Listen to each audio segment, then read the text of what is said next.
Click the link in the description for your free AMSOIL catalog.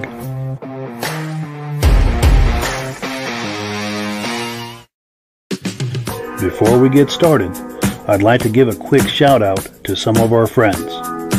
The Eastern Snowmobile Racing Hall of Fame. Search for them on Facebook. Central Minnesota Pond Racing. Search for them on Facebook. The historic Lancaster Motel for the ultimate Eastern trail riding adventure.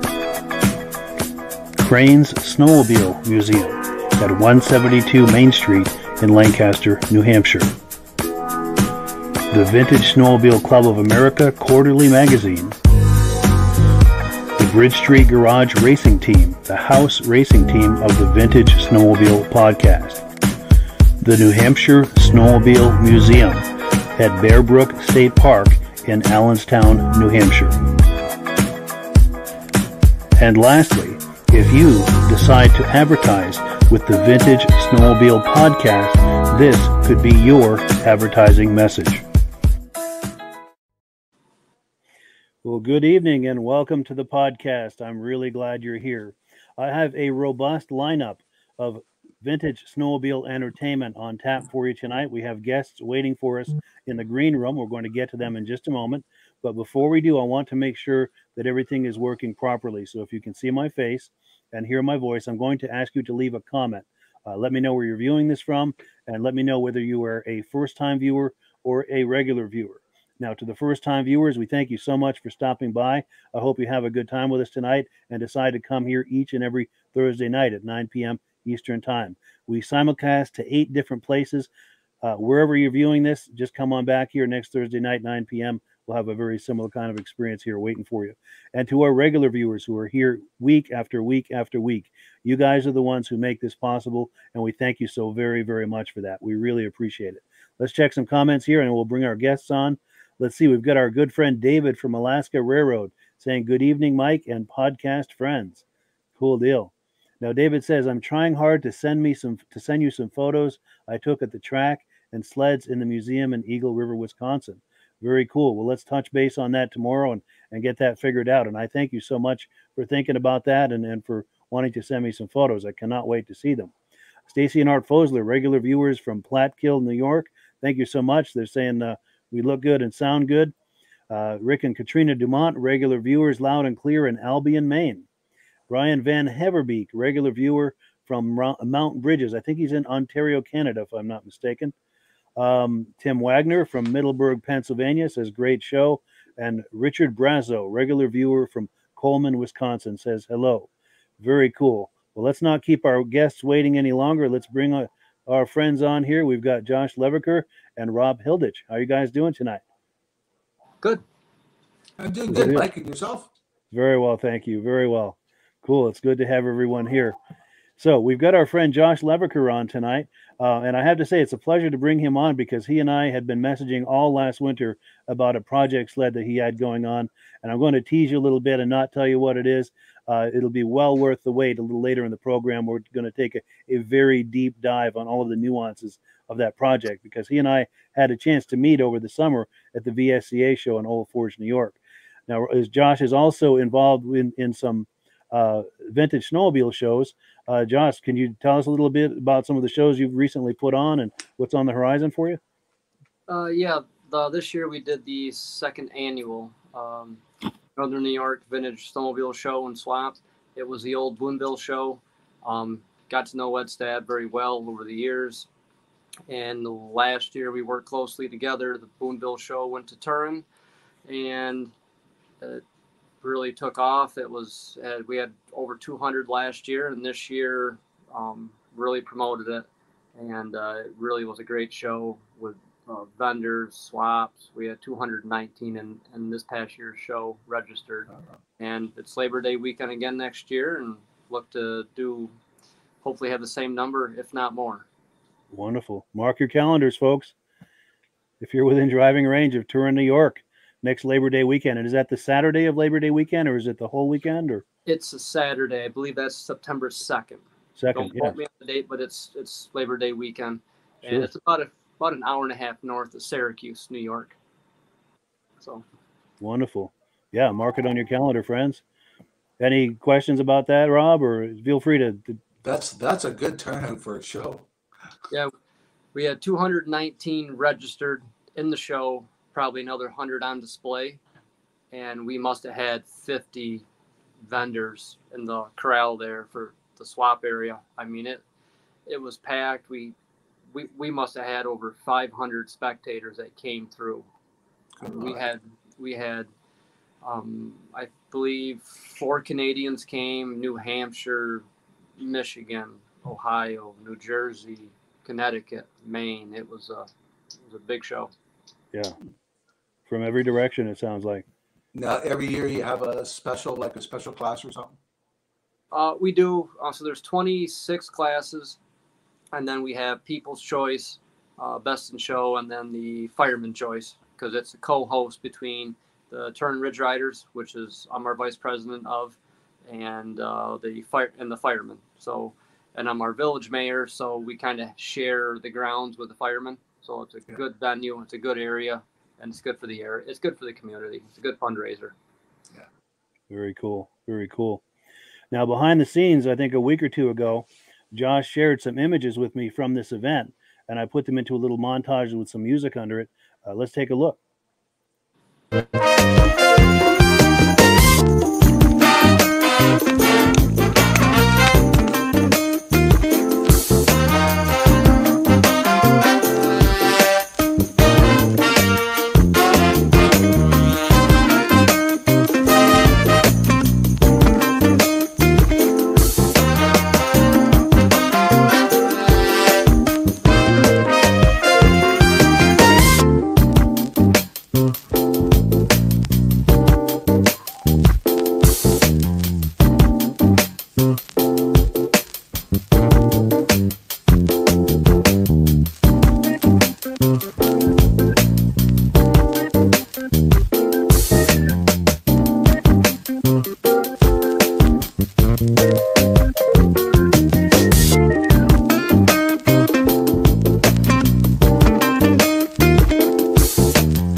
Very cool.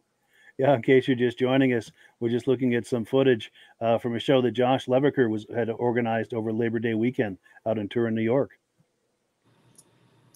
Yeah. And those pictures there, Mike, Joe Clark, he had a couple of the Team A-Bolt sleds. Oh, yeah.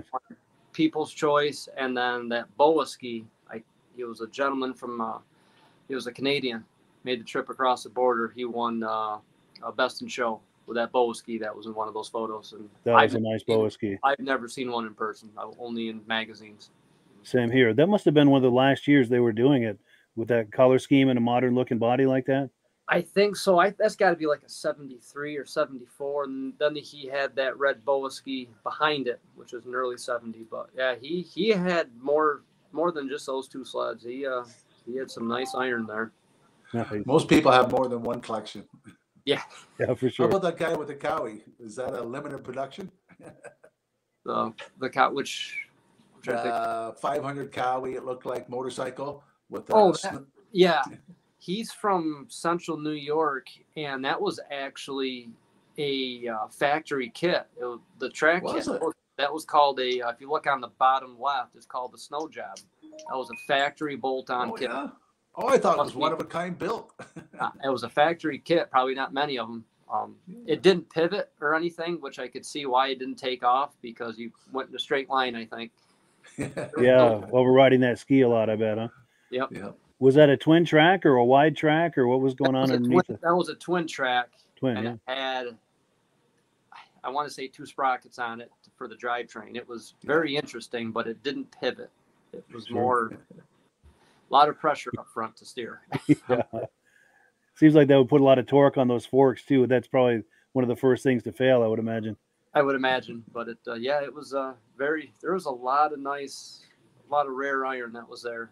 It was, it would be neat to see that go by on the snow, though. I will give it that. Absolutely. That would be double, triple, and quadruple takes, I think, to see that go by. For sure. Yeah. Well, cool. So let's see. We are on item number 3. We're going to do some quick announcements, and then we're going to look at some more footage from the Turin show and some more footage that we've done with Josh over at the VSCA show in Old Forge this summer. But let's do some announcements real quick. We've got an AMSOIL promotion to talk about. I'm going to pop the graphic on the screen. And is it going on the screen? It's up there, Mike. All right, cool. I guess it was a delay on my side. But yeah, if you wanted to talk to us about this, Rob.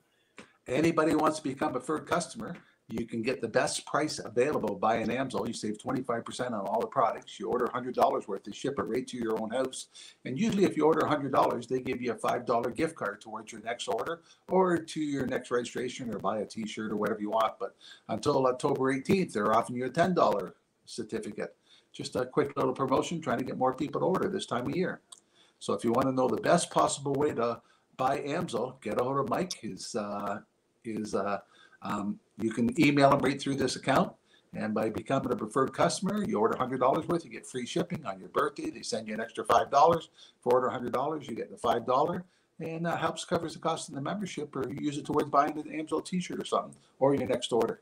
So right now they're giving you $10 instead of a $5 gift card until October 18th.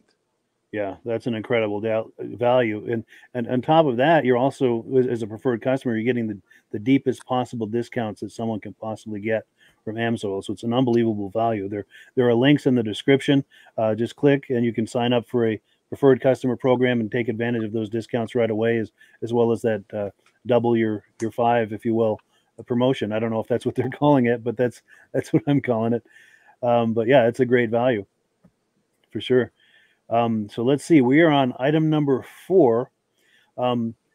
That Turin show that we've been talking about that Josh put on over Labor Day weekend, TV crews showed up. I think it was WWNY showed up, and they did a piece on it. Let me find that here. It's going to take me just a moment here to queue it up. Earlier today, winter weather enthusiasts made their way to Turin for the village's second Vintage Snowmobile Festival. But as 7 News reporter Chad Charette tells us, despite the shared love, everyone there has a unique story of their own. In early September, snowmobiles probably aren't the first thing that come to mind. But in Turin, they're the talk of the town. On Saturday, enthusiasts flocked to the area looking to buy, sell, or just show off their antique sleds for the village's second annual Vintage Snowmobile show. Everybody here is an addiction. It is a passion too. Most of the people here come out because they love these machines from years gone by, and it reminds them of simpler times and probably much better times too, where you could actually go out and have some fun and not have a worry in the world.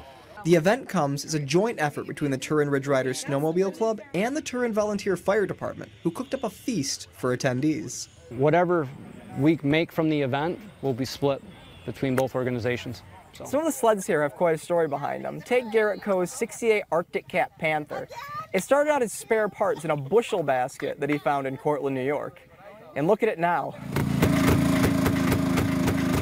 The guy says, well, you ain't gonna restore it or put it together, you're just gonna sabotage. I says, no, me and my father will put it together.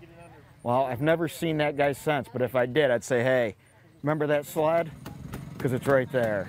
For Carmen Russo, one vintage snowmobile is far more than a hobby. His work on this 1972 Polaris 530 SS Charger is the main way he honors his late father, who taught him to ride back when he was 7 years old. When he passed away, I wanted to find the same sled that he taught me on, and it was like a 4-year adventure to find the sled. Finally found one in Wyoming. Whether they're from Carthage, Canada, or Connecticut, just about everyone in Turin Saturday shared a love of snowmobiles, but they were all set apart by their unique stories. Chad Charette, 7 News. You want me to walk right in front? Cool deal. So yeah, in case you're just joining us, we're just looking at a news piece about the Turin, New York show, Vintage Snowmobile show that Josh Leviker, pardon me, put on over Labor Day weekend. And it's coming up again next Labor Day weekend. In case people are just joining us, Josh, do you want to give a shameless plug for that event? Yeah, again, it's I believe the date is September 2nd, and we'll start advertising. Ed and I will start advertising probably in April, and it'll be the same thing. There's plenty of real estate for overnight camping if you want to come Friday with your campers. There's areas to plug in. There's water on site if you want to hook up to water.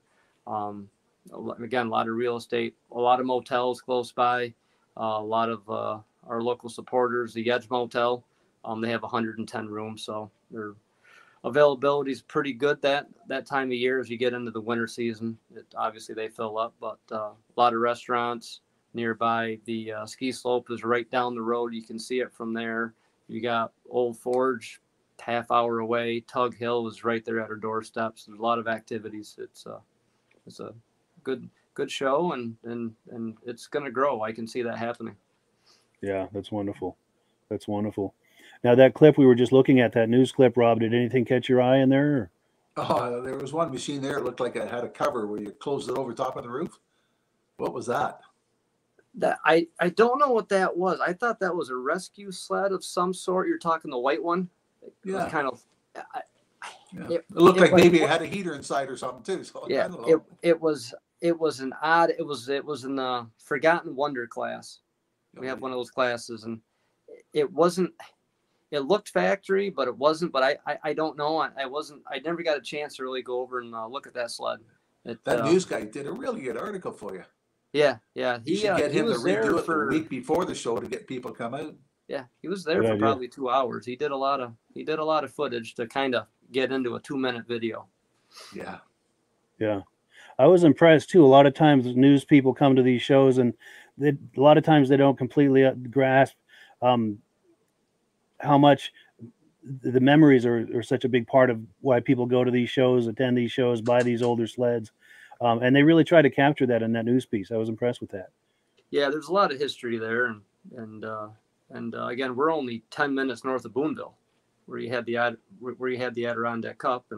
And Herb Yancey was there. He was set right up next to, my father-in-law and a couple of our good friends. So he was there. He had the moto ski set up next to us. And then Ron Hall, he made the trip up from Syracuse. So you had Herb and Ron together. Team Abold was well represented. Yeah, so he was there, and then you had Joe Clark there with the Abold sleds. And that, if you look in the right side of that picture, that was Ron Hall's 250 motor in that sled. That's the one where he won 17 straight races and earned the #1 gold bid. So that was his actual factory race motor.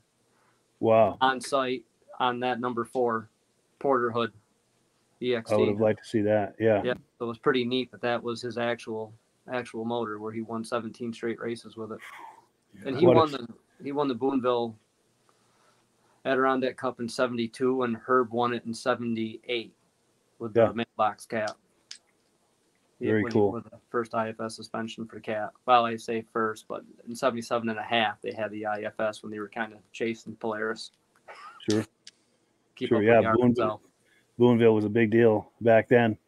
Yeah, for sure. And well, you know, this is kind of a stupid question, but what's going on for these days as far as racing in Boonville? Are they still doing racing there? They still do it.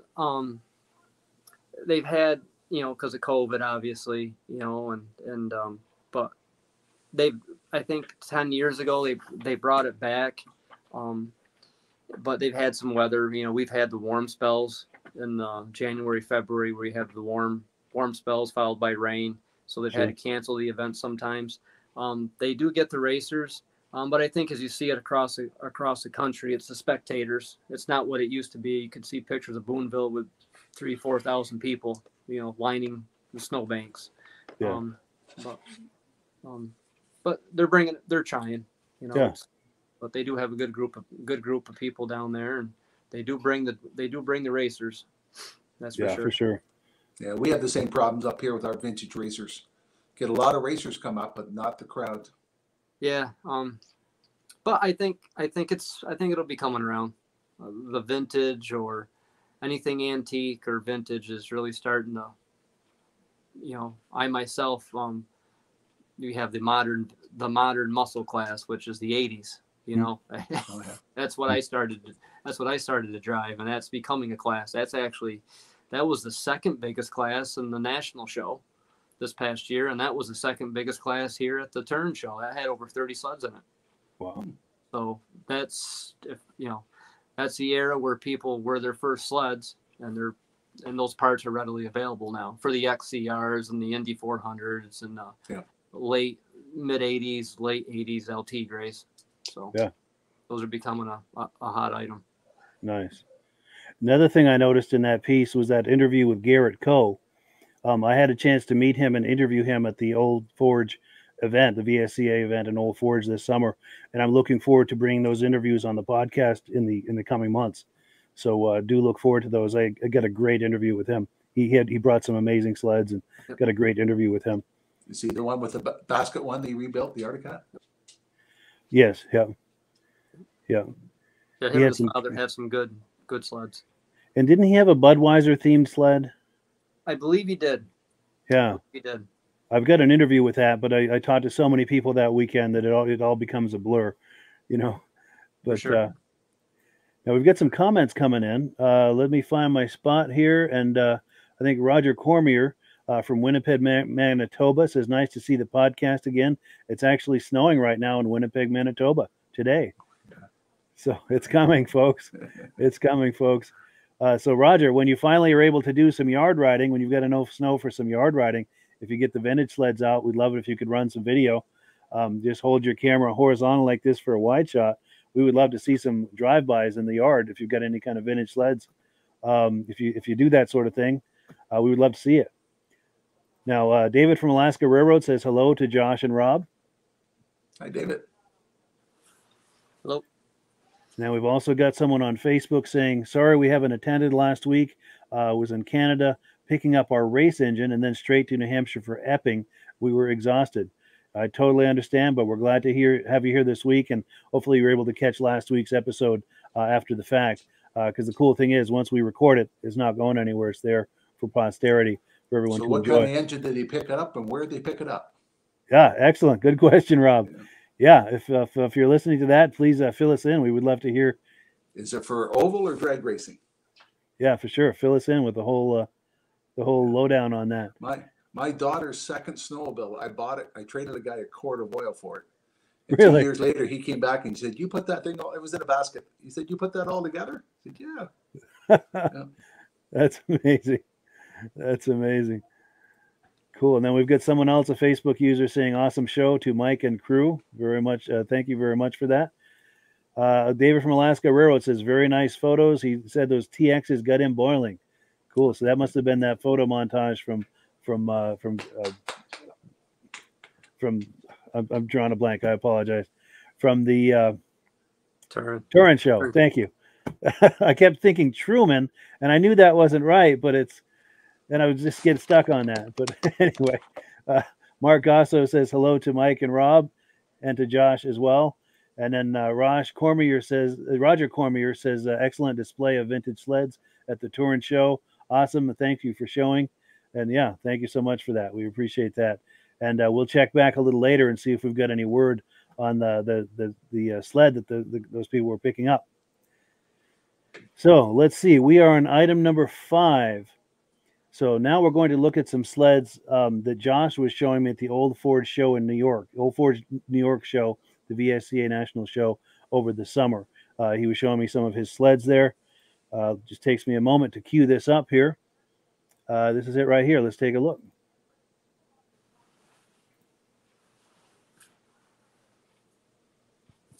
It's taking a minute to load, but it's coming. Stand back, everyone.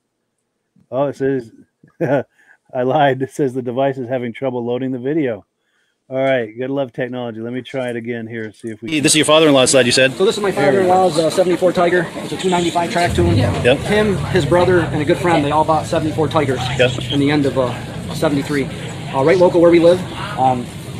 Actually, oh yeah, Rennie's. Herb Yancey raced for them in the same era. Really? Early 70s. That's amazing. Right out of Denmark. That's what gave Herb down there, sitting in the chair down there. Yeah. First, that's how we got started. That's how we got started. Wow. They needed someone to drive the big sleds. Yeah. So we took the display board sign. He has the original bank loan paperwork, the bill of sale, the original registration, the original warranty card. Wow. And the pictures of him riding it through the 70s. Yeah. So it's a 295 free air.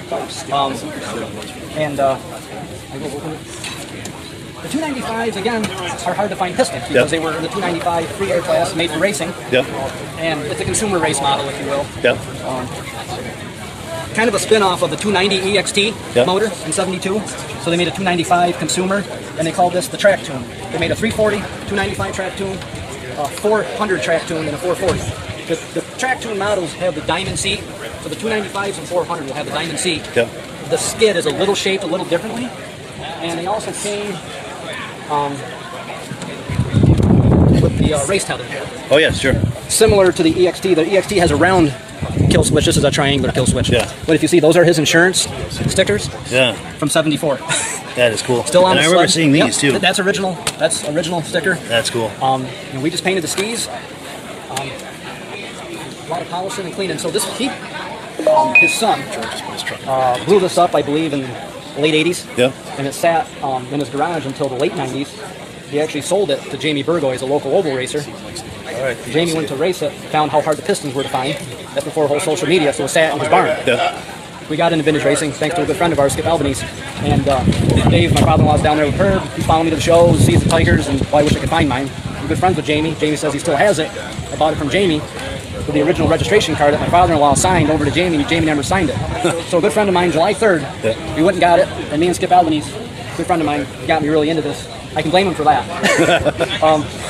We redid it and gave it to my father-in-law for his birthday in September. Wow. We snuck it in the garage, put a sheet over it, had him outside, opened the door, and I gave him the registration card. And pulled it off. Did it blow his mind when he saw that? Mine, it did. And he sat on it, and he goes, "You can't find pistons for it." And of course, I had it running before we took it over. Right. I could pull it. He pulled half a pole, fired right up, and I, so it was his original new item, first new item he pretty much bought. Yeah. And his brother, who since passed, late 73. Yeah. So to have it, 48 years old. That's amazing. And it's registered, insured, and we trail ride it to camp. Really? Yeah, we trail ride it. That's my twister there, and it's current. Registered, current. Yeah. All of our stuff. That's in nice shape too. Yep, that's my 76 trail twister. The only year they made a fan for a 340 was in 76. Yeah. We trail ride it. My wife drives that, lightweight for her. I remember those too. Yep. And I'm gonna come around in front of it. I can open the hook back. Oh yeah. Well, excuse me.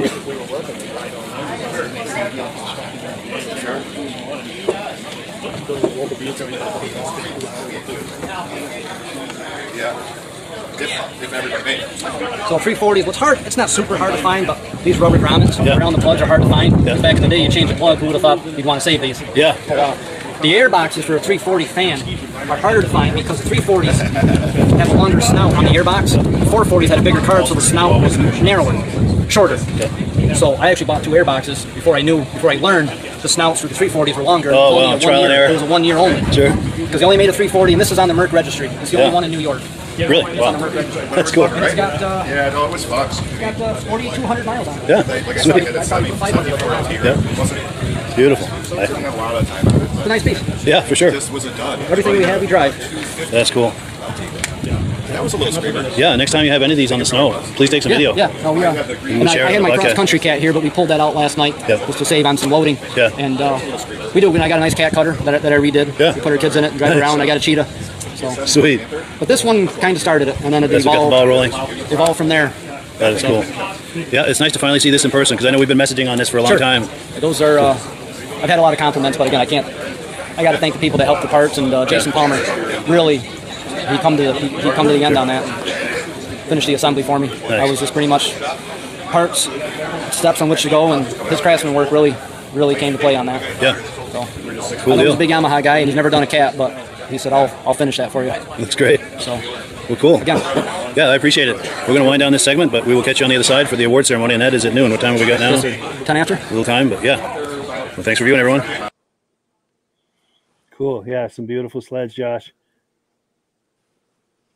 Yeah, it was a good show. There's 460-ish at the show, and it was a lot of nice iron and get to meet the people you talk to online and on the phone. So it was a good show and good weather. That's the key.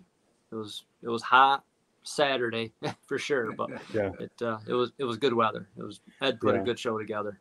And it paid off that they set those tents up. That helped to keep if you're under the tent, it wasn't quite as hot.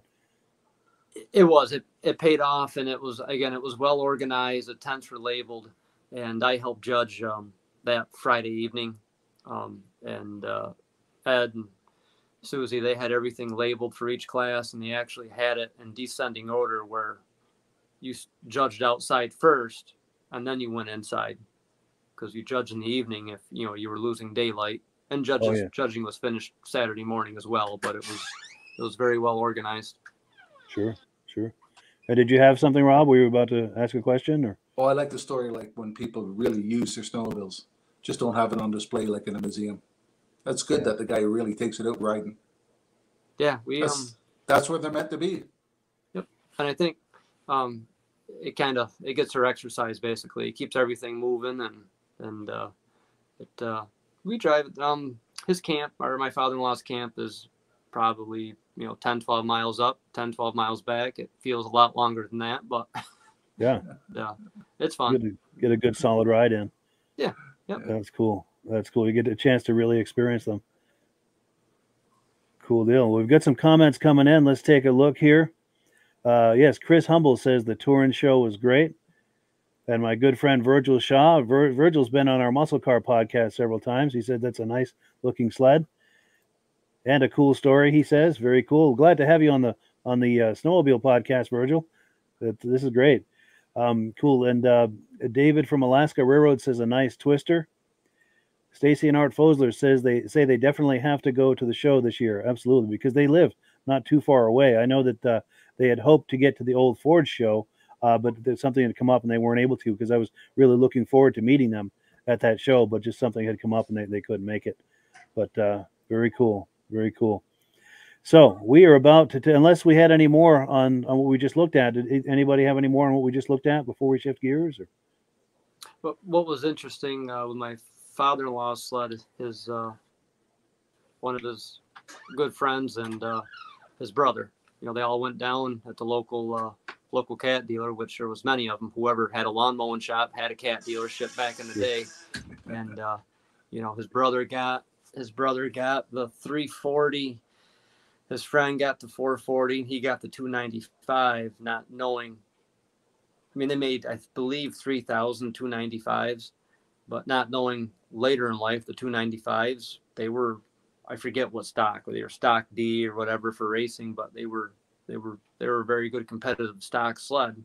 and you know, he blew it up once, rebuilt it, and then he blew it up. His son blew it up, you know, just out back driving, late 80s, early 90s, and it kind of sat, and Jamie got it, and again, couldn't find pistons, and a friend of ours down the street got me more into vintage sledding, and went to the Boonville show for a couple of years, and you know, my father-in-law came with me. He started seeing the old LT Grays and was talking about a sled, and I know Jamie pretty good, so I got a hold of him. He said, I got it, and if you want it back, and it's yours, you know.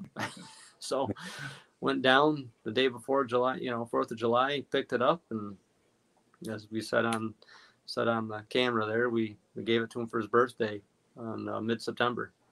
So there was, you know, had the motor redone by Northern Crank Shop, John Rowan. They did a great job, but in shipping it out there, only half the motor showed up.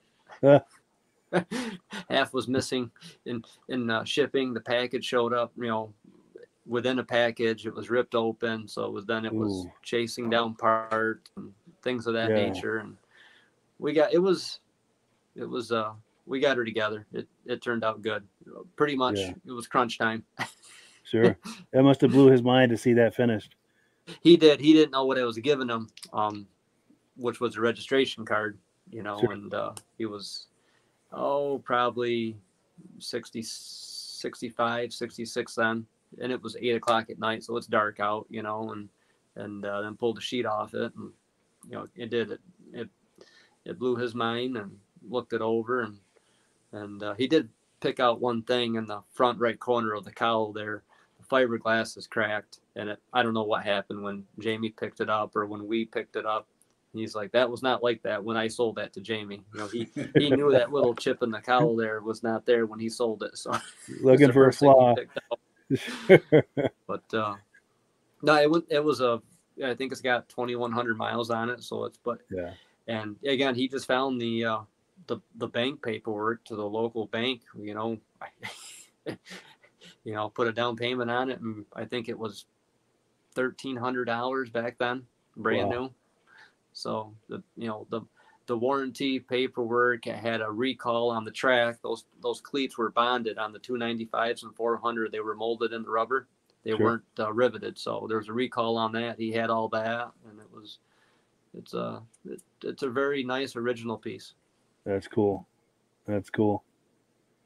So even cooler still is we're looking at the menu here, items number 6 and 7. We're about to look at the sled that Josh and I had been emailing back and forth over all last winter. He was sending me images of the project, the progress of the project, if you will. And then I finally had a chance to meet him this summer in Old Forge, and we took a very deep dive on this EXT project. So let me get this queued up here. And we're about to take a deep dive on this EXT. Let me be sure I'm picking the right video here. This is it right here. All right, we are back at the VSCA National Vintage Snowmobile Show, Old Forge, New York. And we're meeting up with our good friend, Josh Leviker. How you doing? Good. And he's going to talk up his sleds. And I'm going to get close to you for good audio. Sure. So this is a 1973 Arctic Cat EXT 340. Production numbers, there was 300 of them. They made 301 of the 440 and 200 of these 650s. This sled was raced out of Pennsylvania, the PSSA circuit, and that was the sled as I got it. Jerry Widener is the gentleman. He's still alive. I've spoken to him. I have sent him some pictures of it throughout the restoration process, and he's been a lot of good history behind it. Yeah. That was the chassis. This was a year ago. This was in June of last year. That's what it looked like a year ago. A year ago, after I collected all the parts. That has come a long way, hasn't it? He raced it from 74 up through 76. Wow. And he parked it outside. And he also raced her up. And this was a NOS tunnel found. And what's interesting with these, they are lightweight. The rib tunnels, they would tear. Okay. Which is why Cat would give the upgraded, they're not recalled, but the remanufactured tunnel, the steel tunnel, the smooth tunnel. Yep. So finding the rib tunnels are very difficult to find. This was kind of the shape it was in. It has this motor came out of Thief River Falls. Originally, when this sled was new, it was a hill climb sled. Really? And people heard it was for sale in 74, and it went to the highest bidder. Wow. He happened to be the highest bidder. He was the bidder. Wow. it had a super mod kit on it, and it has the molded, bonded, pleated track. It's not riveted. Okay. They're molded into the rubber. Yeah. And they're aluminum, lightweight, and very rare to find. 1 year, oddball, length, pitch, very hard to find, impossible to find. And here's some of the progress pictures. Yeah. Original EXT skid. Yep. They are different. The aluminum bulkhead. And what's interesting with this sled is you'll see it has the gear reduction unit on it, and they were taken off. They were recalled by CAT 1 week after these sleds were released. Really? They did not have belt compound in '73 until later into the '74 era. Yep. So there's a gear reduction unit, and the motor plate is bigger, and it's housed to receive the gear reduction. Okay, yes. So when those gear reductions were removed, they would cut the motor plate, slide the engine over, but you can see the motor sits dead center in the chassis. Yes. And if you will, you can see the gear reduction. Yeah. It goes with the clutch. That is cool. More.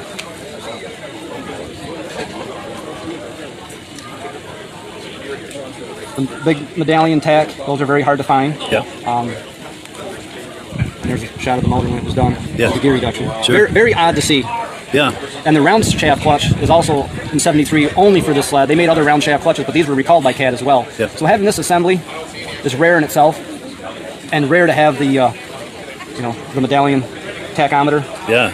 The Kelsey Hayes brake system, that was not standard from the factory, but if you raced ovals, they were upgrading with it. They were yeah. upgrading. It was common for them to upgrade. So that's what was on the sled. That's what we retained. Sure. So it's a period upgrade, so to speak. The EXT handlebar pads. Yeah. For the EXT only. My father-in-law's LT grade next to me. Mm-hmm. Similar handlebar pad to the eye, but if you put them in your hand, it weighs half of the weight. Oh, really? Yep. With racing in mind. Yep. Wow, look at that. So what also is rare when you have the gear reduction on the motor's centered, which makes these section pipes very hard to find as well because they have to tuck at a tight sweeping angle to stay in the chassis. Yeah. Where with the super mod kit, the motor would get pushed over. You have the big sweep fish pipes. Yeah. So the twin pipes to marry up to the gear reduction unit are both a rarity because obviously when the gear reduction was removed, the super mod kit came out. These pipes, when you're racing, any new product to go faster, you threw the old product away. Yeah. These are all numbers matching, wow. already CAT parts. The original parts I could replate. I did get them replated and saved. And Herb Yancey's local where I live. Yeah. He was 10 minutes from me. Wow. We've gotten more better friends over the years yeah. with vintage racing. Good friends with my family. Sure. So he came over when it was done. I invited him over and I said, I want your critiquing of it. Yeah. And he said it's as it was out of the box. Wow. So get his stamp of approval. Yep. And having Very one cool. there, to have that from Herb, that's yeah, that's huge. And I have the the manual. The manuals. Yeah. So if anyone had questions, the part numbers are listed by CAT. Yeah. And you can look at the part numbers. What's interesting on this, here's the operator's manual. This sled only weighs 285 pounds. Whoa, that's amazing. It is all aluminum. Wow. It weighs nothing. The 650s, I believe, weighed 315. 315. That's amazing. Even that's. So you have an aluminum bulkhead with the aluminum tunnel, and the motor assembly itself must weigh 60 to 80 pounds. Yeah. So you take the fuel out of it too. So take 85 pounds of drivetrain and motor out of it. The remaining part of the sled is only 200 pounds. Wow. What a lightweight sled, huh? Yeah. That's incredible. And we had a comment come in. Let's see. Gary Woodring, said the sled looks great in person. Great build. Now, is that somebody you know, Josh? Is that someone that was at Old Forge to see that in person? The name rings a bell. I'm drawing a blank right now, and I do apologize, but I talk to a lot on the interweb there, and then you meet a lot of people at the shows, and it rings a bell. So how'd you find all the history about this sled and the weight and all that? So it goes back to my father-in-law's 74 Tiger. Again, we have the local snowmobile club here, and we got the Tiger together and went to the show, Boonville show, and a good friend of mine now, Stan, he says, hey, I got a sled you might be you'd be interested in just having. So, okay, what is it? Go up the road, and he had just put it up in the rafters of the garage, and it was middle of summer. It's 120 up there. I see the hood, and I said, I know what that is. I mean, if everything follows suit, I know what that sled is. And said, yeah, that's an EXT. He says, yes, it is. I said, all right, we carry everything down, boxes upon boxes, motor. And he says, a gentleman out of, Pennsylvania had it. So, and oddly enough, the gentleman used to race ovals, whatnot. Anyway, I put it on, I don't know, one of the rare Artie Cat sites, and picture of it. Anyone knows this, knows the name of this individual because his name's on the hood, Jerry Widener or Wiedner. I don't know how to pronounce it. I forget, but I had a message and said, good friends of my dad, he lives right down the street. So this gentleman's father gave me Jerry's number, and I called him up, and he answered, and I said, I got your old sled. Yeah. I think he's mid-70s now, maybe a little later than mid-70s. And I recently talked to him right around the Turin show, see if he could make the drive up. And coincidentally, one of our members of our club lives in Pennsylvania. He's right down the street from Jerry. Jerry raced a Formula 2 and a RUP. And the gentleman who has a camp up here and is a member of our club, he's a big RUP guy. So he knew Jerry. So, I had that tie there too. But Jerry raced, and that sled was a hill climb sled. The motor was done by someone in the factory out in Thief River Falls. There's some extreme porting in it, and it was out for bid basically. And everyone went to the hill climb, and he was the highest bidder, got it, did a few things, not a lot for oval racing. And that was his oval race sled with the Formula 2 and the RUP. He said the Formula 2 it was okay. Cable steering obviously is what hindered that, the handling. The CXT was always up in top 3, He said, but the RUP is what brought the money. The RUP is what paid for the weekend.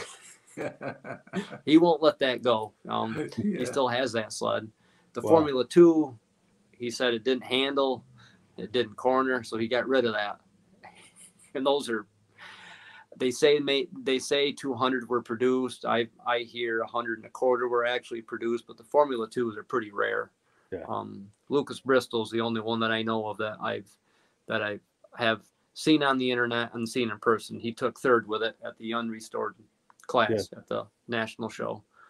But yeah, I would occasionally call Jerry, ask him for questions, pick his brain. But I don't know, maybe we'll see in the later pictures. That sled did not, when I acquired it, did not have the rib tunnel. I had the smooth tunnel because the rib tunnels would tear. They were so lightweight. It was a miscommunication from what Herb says. The stamping was supposed to be thicker, and it came out thinner, and that's why they tore, and they kind of put a smooth steel tunnel on them because the bulkheads would tear as well. Sure. Now, has Jerry seen the finished project sled that you've done? He has. He saw the progression as it went along, and then it was done.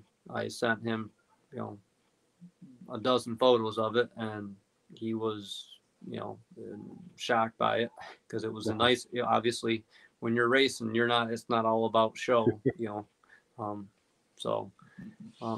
it was all there. I mean, for the most part, it was there. So sure. So we've got some more comments coming in. We've got Roger Cormier says, beautiful EXT restoration, excellent attention to detail, and a nice backstory too. Bravo. Yes. Cool deal. And then our good friend Virgil Shaw says, Josh has some real barn finds. He also says he likes the fact that he knows the history on these sleds. Very cool. Very cool. So if you're enjoying this about this EXT and all of this, we're only halfway through the deep dive. We've got some more for you. So let me queue up the second half of the deep dive on that. And let's take a look here. Oh, this is hanging a minute here to load.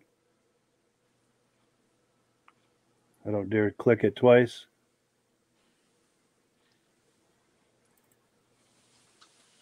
There we go. I'm going to do a walk around of this. And also on this, that's also a rarity, is these clicker shocks.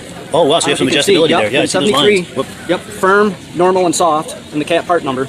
Yeah. And I will say these came from Herb himself. That's amazing. These were when he raced in his era. These were one of his race sleds off his EXTs. That's amazing. So I don't know if it came off one of his Team A-Bolt sleds or not, but That's 73 EXT. From her. From her. That's I will say amazing. that today. Had them re-chromed, a lot of polishing. That's amazing. Also, too, beyond the belt guard, yes. like they call it another guard, if you will. It goes over the shaft. Those were taken off as well. I believe maybe for some belt dust so it wouldn't get into the carbs. Oh, yeah, yeah. So this is a 340 with significant porting in it. So yep. The gentleman that raced it, he never blew the motor up, and this motor was built by the Arctic shop out in Thief River Falls. Yep. There's some very interesting porting inside this motor. Really? The heads are shaved down. His name is Dremel on the back side of the heads. Wow. I don't know if they went through tech back in the day, they could identify that. But there's very unique porting. Ports were opened up on this, and this is a running driving machine. Wow. That is really impressive. Up, ran on the stand, and I will drive it on the snow this winter around the house. That is wonderful. I'd like to get some video of that when you do. Yeah, this winter, and if you can get a picture of the track underneath, you can tell it's a molded track. Yeah. It's not riveted. The ice picks are through it, yeah, but they're molded into the rubber. That is cool. So it's nice to finally see this in person too, Josh, because I know we've been messaging back and forth all winter with the kind of the chronology of this project, and to see this, you know, in this state is absolutely amazing. It's a good-looking sled for 73. It's a very sharp-looking sled in my opinion. Yeah. It's black, it's chrome, lightweight. It's, in my eyes, it's all show and all go as well. It delivers in all categories. The clutch and gauge is around 7,000 on this, and it's ready to go when that happens. It does. It winds right up, and nothing like a set of twin pipes on it in the screen. But it was a passion. It was a dream 7 years ago-ish, and then a solid 5. Yeah. You know, I had it for probably a year and a half, 2 years, sitting in the garage, and then you acquire one part, and you start looking, and you acquire many more parts, and then you got to buy a whole lot. Sure. 10 parts to get the 3 you want. Yeah. So, but which is good. I conversed with a lot of people here, and that are building 73s. We've exchanged information, and same thing as I built this, I would converse with people like Herb and others, because the part manual is archaic, back from 73. Yep. And there's pictures out there of 73s, but what's right, what's not right. Yeah. And this is a.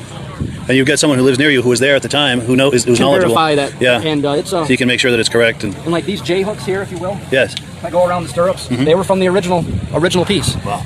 A lot of people, they can't find them. All they are is a bolt that's bent, but these have the part numbers on the inside. Wow. You know, the Mikuni fuel pumps mounted vertical, and those are 40 Mikunis on there, and they have a 510 main jet in them. Wow. Is it possible to open the hood? Or? It's a tight fit to, okay, that's all right. to open there. Sure, it's all good. Plus with the wind, it'll go. Oh yeah, I didn't think. Yeah, we don't want that. What's interesting too. I didn't think of that. What's interesting too is in the parts manual, Cat really got specific on their details, which drove me nuts.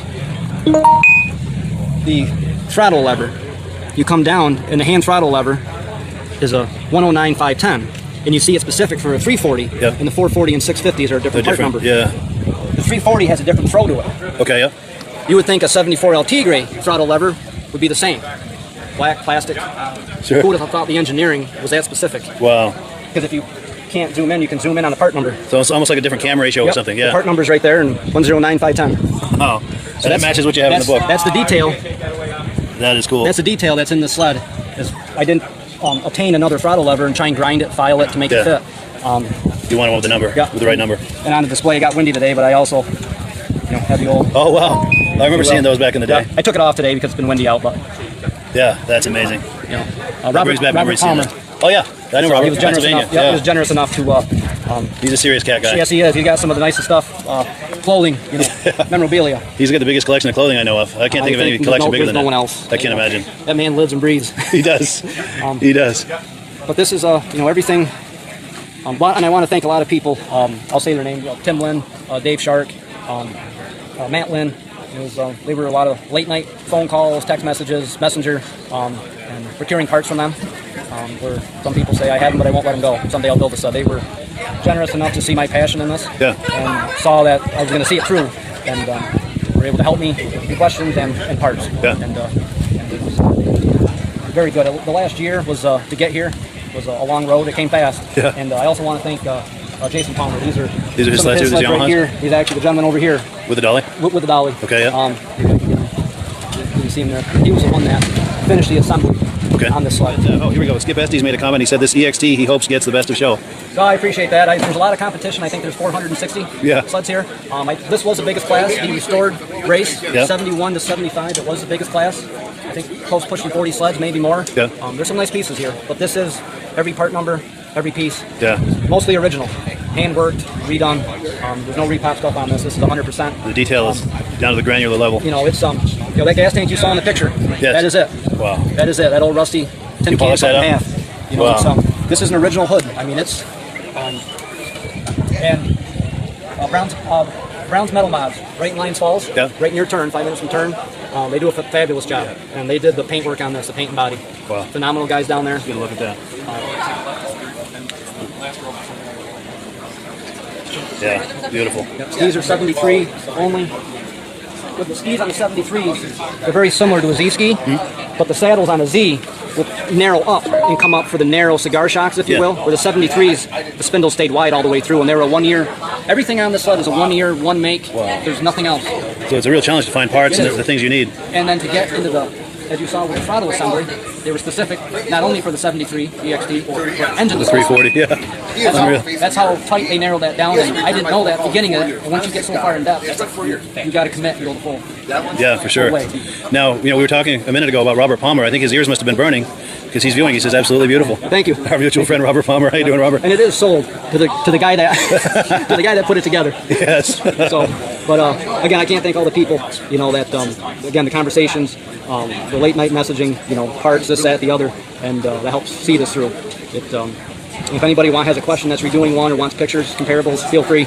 I'm on the sites. Yeah. You know. So you're having to be a resource to people who are doing similar projects. I'm not the expert by any means, but you know, I have something that you've been through a lot with this. I've been through, and you probably answer a few questions. I probably learned the hard way. Sure. You know. Yeah. But that's how we all learn. That's true. So. Cool deal. Yes. Yeah. So if you're a cat lover, that tonight is the night for you for sure. It's cool too. We were referencing Herb Yancey. For those who aren't aware, he's easily one of the top racers of the East from back in the day, and that he lives just a few miles from you and had input on this and raced a similar sled. Just so many things about this add up to just an incredible situation there. So how did you do in the prize? What's that? What place did you get at the show? That was the biggest class. Scoring everything, I came in 5th in that class. That was the toughest class. I think there was 45, mid 40s, upper 40s. But that class had Dean Bedgar's 72 Blizzard, which won that class and was the national show winner. You know, he had that Blizzard with the triple on it, and that was a phenomenal sled. And then there was an Alouette Villian, same thing. I mean, it was of 460 sleds and a lot of nice. You think you have a nice sled, and you put them next to another 30, and I mean, you're looking down. Was brutal. Yeah, you're looking down to the nit and gritty. And again, I was a judge there, and I judged with Jeff Maurer that evening, and it was, I mean, you're looking for a bubble in the decal. I mean, you're looking for, you make your short list of the top 5 if you can get there, and then you go back out and find a little scratch here, a little nick. I mean, it was a lot of tough competition. But, yeah, for sure. And you did a great job on that machine. Oh, yeah, that was the only 73 there at the show. And only other than Hank Briscoe's, that's the only 73 I know that's in New York. You know, Hank since passed, his son has it, but that's the only 73 I've seen in New York. Sure. What's interesting with that is it has a gear reduction, which is even makes that machine very rare. As Cat recalled those gear reductions right out of the box. Yeah. And when I got the box with the motor disassembled and the crate, I knew what that was. And again, find parts, do everything, and you know, I had the motor plate, but it was cut because he took the gear reduction off for racing, and you had to get him another motor plate that had the holes for the gear reduction, and then the pipes, and it was. Sure. You get one piece, you got to find the other 5 to go with it. Yeah, for sure. And at the show, I did manage to catch an interview with Dean and have a deep dive on that sled as well. Not as deep as the dive we just took on yours, but so at some point in the coming season, we will have a look at that sled. Yeah, but, yeah, that was the crash. Yeah, that was a great sled too. Yeah, I was rooting for you, to be honest, but it was a toss up. It was a great sled. He had an amazing example there. He did. What does hurt mine a little bit is I have an original track. Sure. And that's the aluminum bonded track, and it's an involute drive, which is kind of unheard of in the early 70s. So it's not driven. The drivetrain, the sprockets don't drive off the cleats. It's an involute drive, and the pitch is different. The length of the track is different. The cleats are molded in the rubber, and of course, from racing, they would tear out. Where mine is actually probably a 7, 8 out of 10 if you were to grade it, but it's an original piece, and you don't even see them anywhere because they were just raced and they would fall apart. The cleats would tear through, and this one survived, and that's but no one repops them. That's sure. There is, unless you find a new old stock, and I haven't seen any. Yeah, good luck Nobody with that. has. So. And with that, the EXT skids are different from an LT gray skid because of the length and everything like that. So it's a real McCoy. Everything goes with it. I mean, you could take the easy route and get a repop cleated track from an LT gray and put that skid in there, but then it wouldn't be an EXT. Sure. It's 100%. Sure. Now we've got a comment that's come in. David from Alaska Railroad says those clicker shocks are amazing. Never knew they had those back in those years, and how we learn new things all the time, and that is definitely true. Well, cool. So we're about at that time where we wrap up the program. I've got one other quick thing to do, though, before we do. My good friend Jeff Gibbs has a snowmobile trailer for sale, and if you're in or near the Hanover, New Hampshire area, this sled is worth a look. I'm going to play a quick video that I made for him, and then on the other side, we'll close out the program. Let's take a look.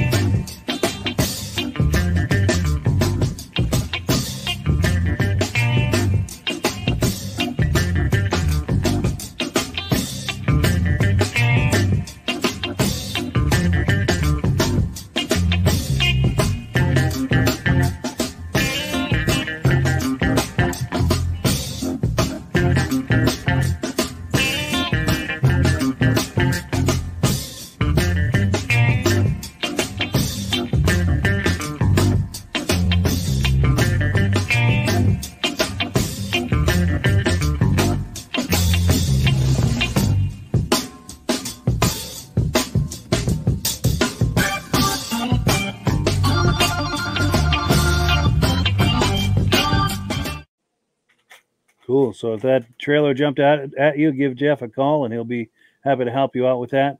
We've got another comment that's come in. David from Alaska Railroad says, good show, guys. Thank you so much. And thank you so much, David, for watching and being a part of this every week, both with the Vintage Snowmobile Podcast and the Muscle Car Podcast. We very much appreciate it. And if you're hearing about Muscle Car Podcast, what's up with that? There's a link in the description where you can view past episodes, and wherever you find that, that's where you'll find us every Wednesday night for new episodes. So yeah, it's time to close out the program. Any final thoughts, gentlemen? Great show, Mike.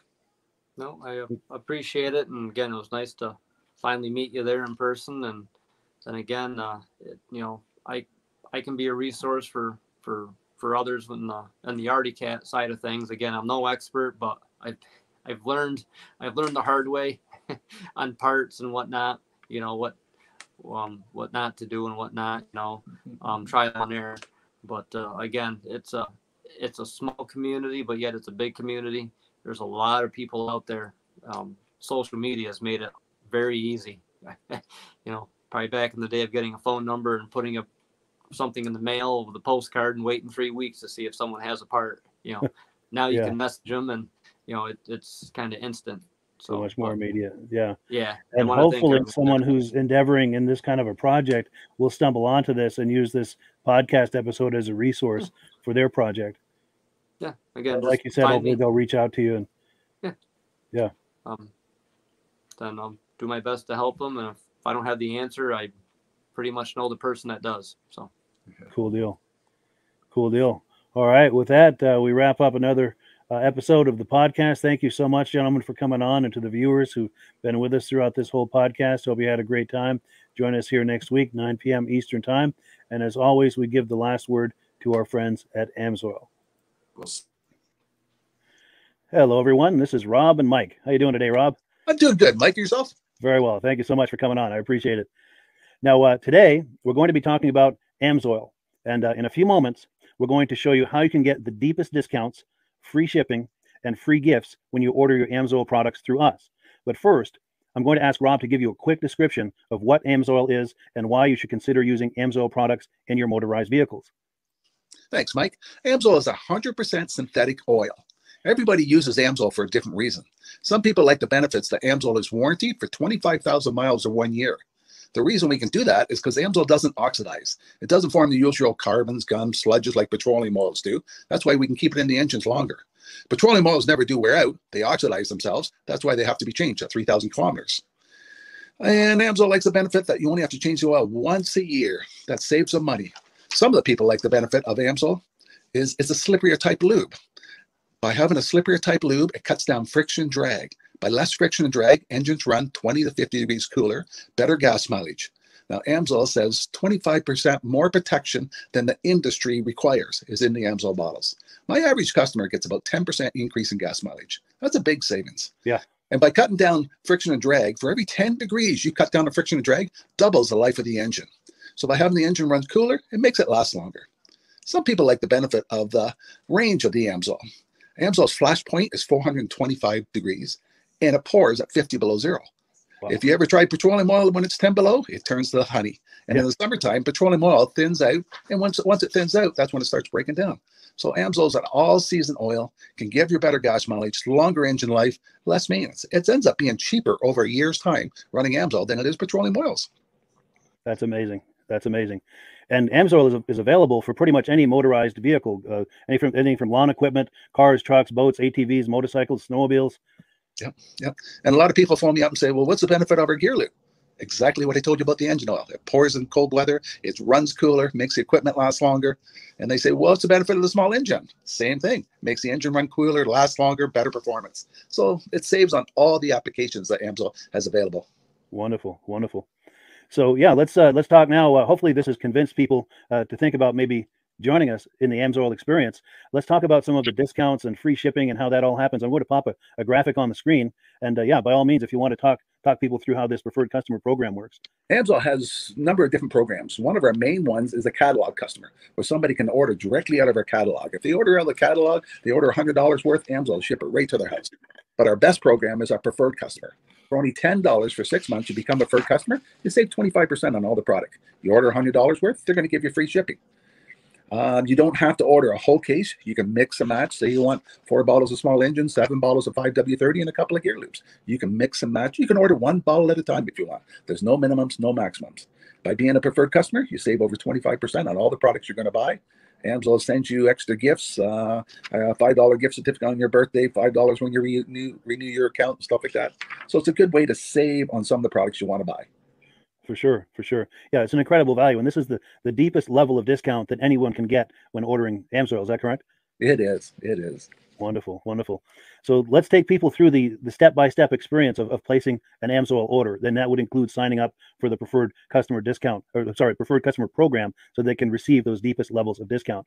So let's go to the website. This is what the website's going to look like. These are some screenshots. Once you go to AMSOIL.com, there's a link in the description, or you can just type that into a browser, AMSOIL.com. This is the page you land on. At the upper corner of the page there, you see how I've circled in red. That is the link to click, the Join Now link. That will take you to the preferred customer program page, where you can take advantage of all of these discounts and free shipping and everything that we've just been talking about. This is what that page looks like. In the lower right, you're going to click Join Now. This will pop up. You select the duration you'd like, whether it's 6 months or 12 months, and click Add to Cart.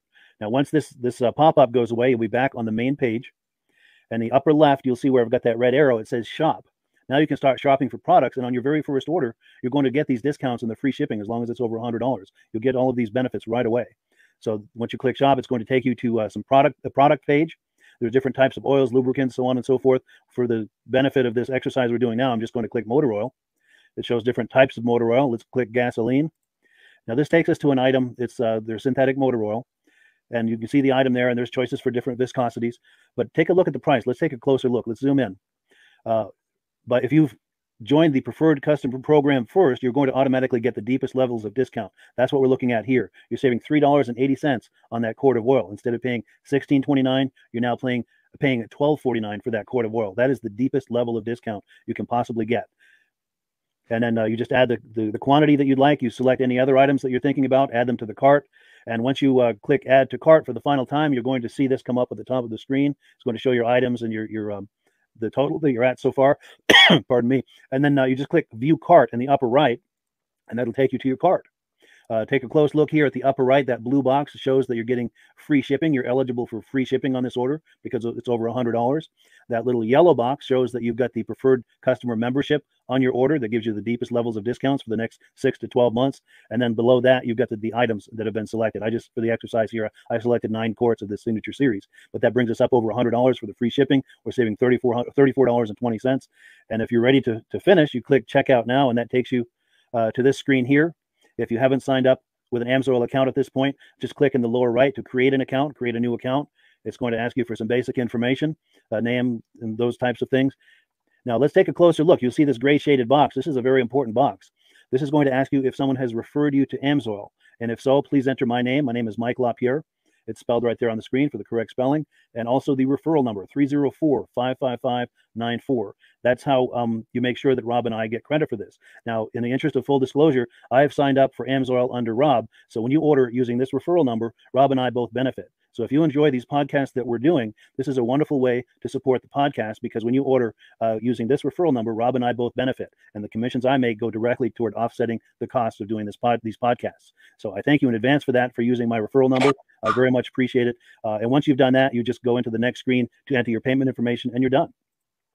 Now, once you've placed your order that's over $100, and that order includes your AMSOIL preferred customer program, you are now eligible to get a free DVD from myself. Now, this is going to be either a muscle car DVD or a vintage snowmobile DVD. Use the email address on the screen, wkspodcasts@gmail.com. Send me an email. Let me know which DVD you would like me to send you, the muscle car or the vintage snowmobile DVD, and I'll get that right out to you. As you're typing in that email, in the subject line, be sure and type in capital letters free DVD requests, so it stands out as I'm checking my email, and we'll get that right out to you. So I guess the last thing, Rob, that we wanted to talk about is if someone is considering AMSOIL as a business opportunity.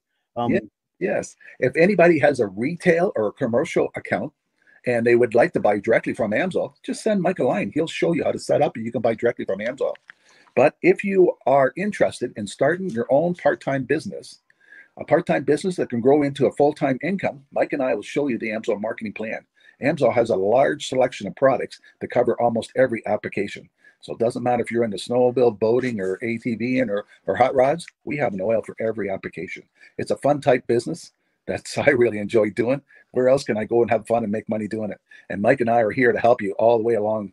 If you need any help on how to promote or to find new accounts, we're here to help you. For sure. So when you sign up under that number, this 304-555-94, you're getting Rob and I as a team.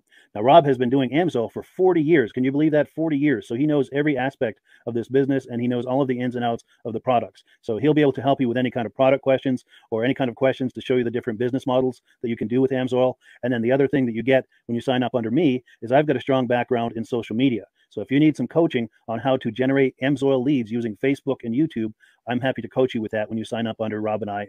You get both of us as a team to help you, to coach you, to support you, whatever you need to get you off and running with this business and having fun with it. Like Rob said, it's an enormous amount of fun. If you're like Rob and I and you enjoy going to any kind of boat shows, car shows, motorcycle shows, snowmobile shows, anything with a motor, you like going to those shows, those events, those races, this is a great way to turn that into a income opportunity for you. Yes. And just by wearing my AMSOIL hat at one of these events, people come up and ask me about AMSOIL. People don't know where to buy it, and I'm there to help them, show them where they can buy the products. Perfect. Well, cool. Well, this is great. Any final thoughts, Rob, before we wrap it up? AMSOIL's a fun business. AMSOIL's been around since 1968. It was the first synthetic oil to be AI approved. Wow. Yeah. That's amazing. And that's very early in the game too, isn't it? Yes. For sure. Well, good. Well, thank you so much, everyone, for viewing. Hopefully, we've gotten you excited as we are about the AMSOIL products. We'd love it if you could join us either as someone who uses the AMSOIL products or to join the AMSOIL team as a business opportunity. And we thank you so much for viewing. Have a great day. You have a good day.